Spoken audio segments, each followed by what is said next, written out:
When air is present in the pleural space, which is normally a virtual space, it causes pneumothorax, which can result in partial or total collapse of the lung. It's quite cool. The causes of pneumothorax can be classified into several categories. Spontaneous pneumothorax can occur in a healthy lung, known as primary idiopathic spontaneous pneumothorax, often affecting young, tall, slender male smokers. That's all it is.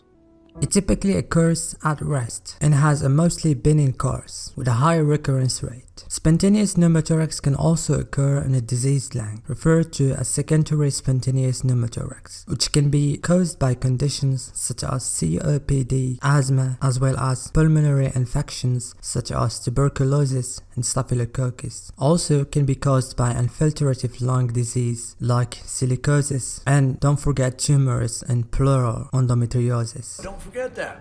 Other types of pneumothorax include post-traumatic pneumothorax resulting from open or closed chest trauma. Also can be caused by a medical procedure like pleural puncture or central venous catheterization. The diagnosis of pneumothorax involves both clinical and paraclinical exams. Clinically, patients might present with intense thoracic pain. Are you okay? Ouch! Variable intensity of dyspnea, a dry cough, or be asymptomatic in some cases. Pleural pulmonary examination may reveal signs of a gas accumulation syndrome, including decreased thoracic expansion on the affected side, and also the absence of vocal vibration, hyperresonance on percussion, which refer to a tympanic sound, in the absence of vesical murmur on the auscultation. Paraclinical evaluation includes a chest x-ray in the posterior anterior view during inspiration. Keep in mind that it should be during inspiration, which typically shows peripheral vascular clarity with a thin line demarcating the collapsus link. This X-ray also helps in identifying any underlying cause or associated lesions, as well as guiding the treatment approach. In some cases, we can do an expiratory X-ray if pneumothorax is suspected but not initially diagnosed. A CT scan may also be used if there is a diagnosis uncertainty or a suspicion of an underlying pathology. Signs of severity in pneumothorax can manifest clinically and radiologically. Clinical signs include dyspnea or tachypnea, that mean a respiratory rate above 25 breaths per minute, cyanosis, tachycardia, or a heart rate above 120 beats per minute, subcutaneous emphysema, and agitation or neurological disturbance.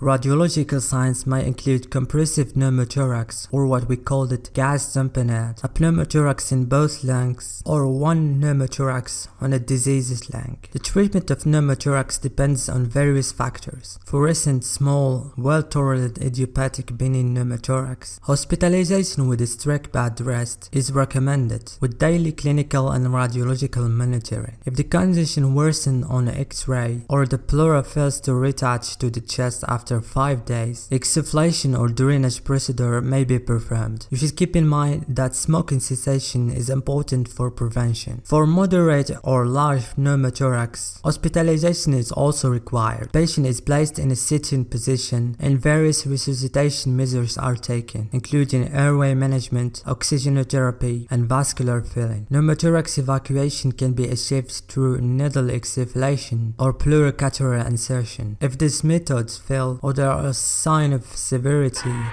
thoracic drainage is indicated, and symptomatic treatment is provided alongside these interventions. In cases where constructive or interventional treatment options fail, surgical treatment may be considered. This can involve thoracoscopic procedure such as electrocoagulation of the pollia, which involves using heat to seal or remove air-filled spaces. Also bolectomy, which is the surgical removal of the large filled spaces. Addition lysis may also be performed, which aims to separate or break down adhesions that have formed within the pleural space. Pleurodislysis is a method to create adhesion between the lung and the chest wall to prevent a recurrent pneumothorax. Pleurectomy is also another option, and it includes removing all the pleura. Surgical treatment is also indicated in situations like the first recurrence, or in some cases where there is 2 pneumothorax in 2 lungs. Secondary pneumothorax can also be treated by by surgery, or when a professional construct exists. Lastly, etiological treatment for the underlying cause. It's important, and you should keep in mind that individuals with pneumothorax are generally contraindicated from diving for the rest of their lives unless bilateral pleural